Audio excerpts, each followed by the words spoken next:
if you are aware of a state which you call is, or reality, or life, this implies another state called isn't, or illusion, or unreality, or nothingness, or death. There it is. You can't know one without the other. And so as to make life poignant,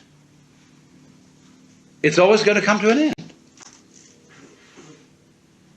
That is exactly, don't you see, what makes it lively.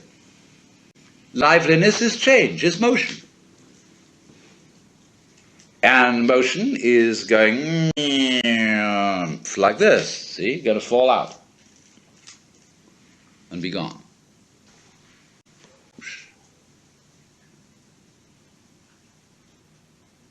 So, you see, you're always at the place where you always are.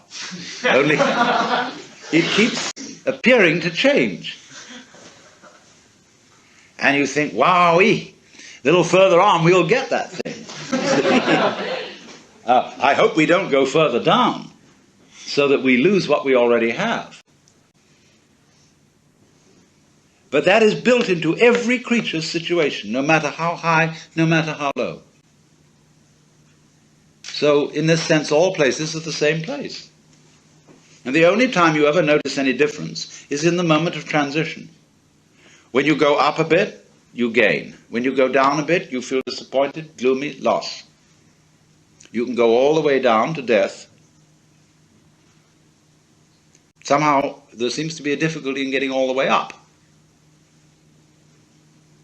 Death seems so final.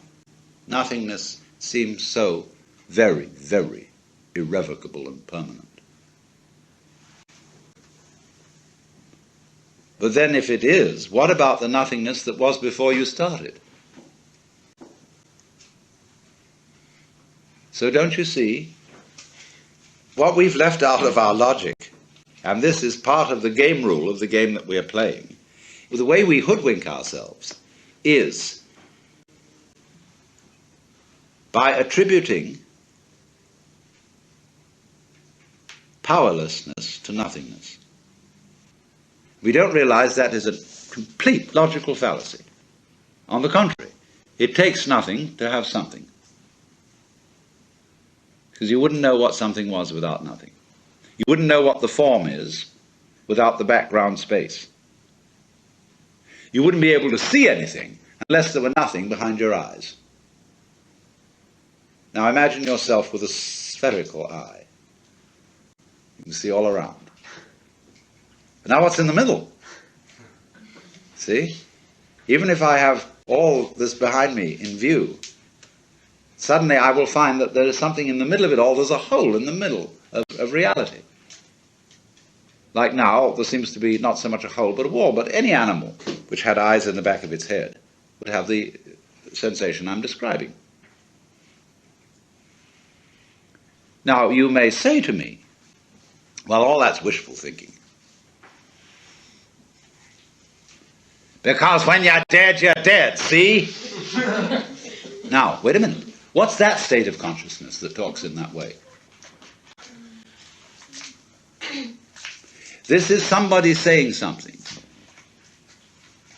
who wants to make a point. Now, what point does that sort of person want to make? Like when you're dead, see? Why, that's one of the people who want to rule the world. It's to frighten you about death. Death is real, see? I mean, it's just, don't indulge in wishful thinking. All you people who dream of an afterlife and heavens and gods and mystical experiences and eternity, oh, you're just wishy-washy people. You don't face the facts. What facts? How can I face the fact of nothing, which is by definition not a fact? You see? All this is twaddle, from whichever way you look at it. So if you really go the whole way and see how you feel at the prospect of vanishing forever, of all your efforts and all your achievements and all your attainments turning into dust and nothingness, what is the feeling? What happens to you? It's a curious thing that in the world's poetry, this is a very common theme. The earthly hope men set their hearts upon turns ashes, or it prospers, and anon, like snow upon the desert's dusty face, lighting a little hour or two, is gone. All kinds of poetry emphasizes the theme of transience. And there's a kind of nostalgic beauty to it. A banquet hall deserted.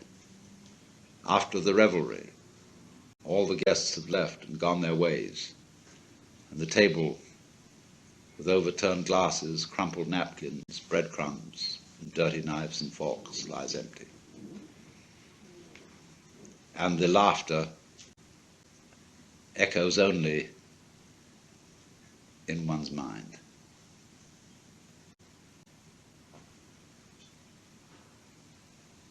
And then the echo goes.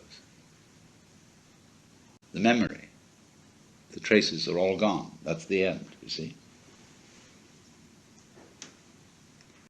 Do you see, in a way, how that is saying the most real state is the state of nothing? That's what it's going to all come to. With these physicists who think of the energy of the universe running down, dissipating in radiation, gradually, until there's nothing at all left. And for some reason or other, we're supposed to find this depressing.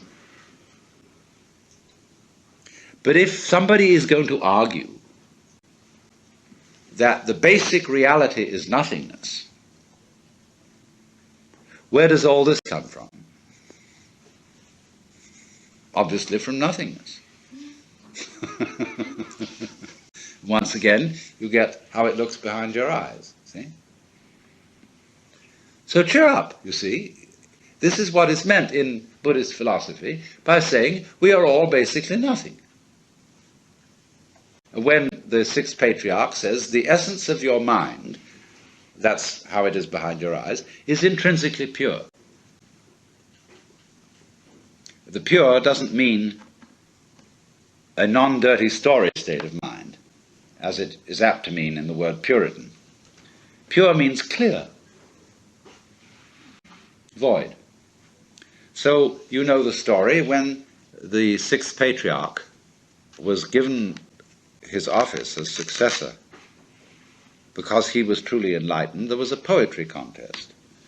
And the losing one wrote the idea that the mind, the consciousness, was like a mirror, which had to be polished.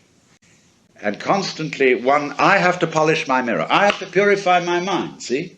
So that I'm detached and calm and clear-headed, Buddha'd.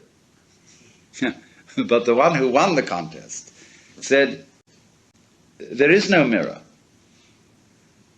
And the nature of the mind is intrinsically void. So where is there anywhere for dust to collect?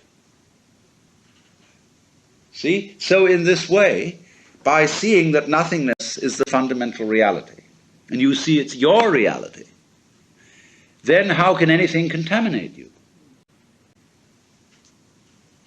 All the idea of your being scared and put out and worried and so on is just nothing. It's a dream. Because you're really nothing. But this is the most incredible nothing. And the sixth patriarch, likewise, went on to contrast emptiness of indifference, which is sort of blank emptiness. See? If you think of this nothingness as mere blankness, and you hold on to the idea of blankness, and kind of grizzly about it, you haven't understood it. He said nothingness is really like the nothingness of space, which contains the whole universe. All the sun, moon, and stars, and the mountains and rivers, and the good men and the bad men, and the animals and the insects, the whole bit, all are contained in void. So out of this void comes everything, and you're it. What else could you be?